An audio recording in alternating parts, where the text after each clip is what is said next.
Hello everybody out there. How are you all doing? I'm Kate Hill, bringing you the best unbiased and honest content on property, along with really fantastic hints and tips. Stay tuned today for all your latest property news.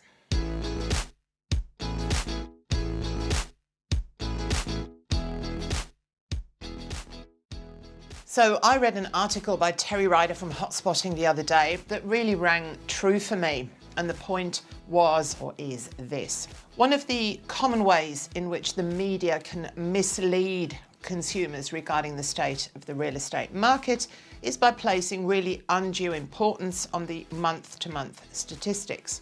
For instance, when the price growth data from a single source indicates a decrease in growth from the previous month, media outlets often sound the alarm bell, predicting a looming downturn. Terms like nosedive, plummet, falling off a cliff suddenly really dominate headlines across various media platforms. But the narrative can change completely when in the next month's numbers reveal an uptick in the monthly rate of price growth, prompting the media to use the words like soar, surge, skyrocket, supercharge to describe market's resurgence. In reality, month-to-month data, whether it refers to median prices, rents, building approvals, vacancy rates, any other data set, really lacks meaningful significance.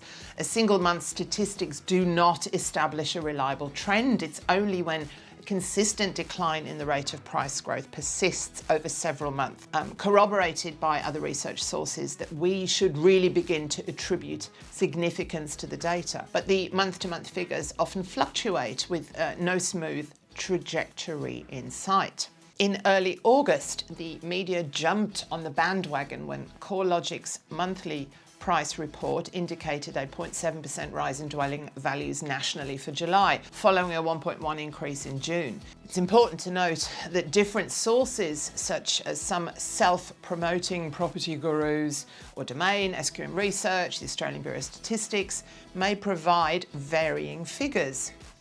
CoreLogic, being a major player in the media, tends to exaggerate small fluctuations in month-to-month growth rates to generate attention, even when such changes are essentially insignificant. And I'm not saying that their data isn't accurate, of course, but you need to keep in mind why it's being printed and published. The media claimed that these figures signalled a market slowdown, but in reality, these generalised national statistics hold very little relevance to residents and property owners in specific regions like Brisbane or Sydney, Perth, regional Queensland, regional South Australia. Many of these areas experience much higher growth than 0.7% national figure reported by one single data source, CoreLogic, which is just one among several sources. The situation worsens when we consider auction clearance rates, which are reported weekly. And when this week's clearance rates falls slightly below the previous weeks, the media then blows it out of all proportion. In early August, for example, again, media outlets made a big fuss when clearance rates were declared and preliminary clearance rates had dipped just below that magical 70% mark. Such a minor fluctuation really led to sensationalized reporting. Building approval figures are another volatile data set.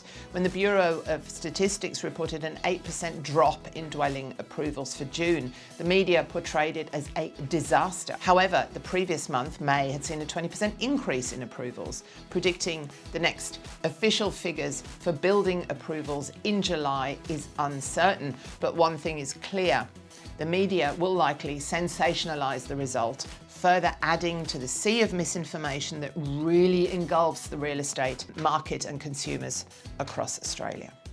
So I will keep you posted, as always, on all things property as our year progresses. Don't forget to hit subscribe and like if you are enjoying the free content, and I will see you all soon. Bye.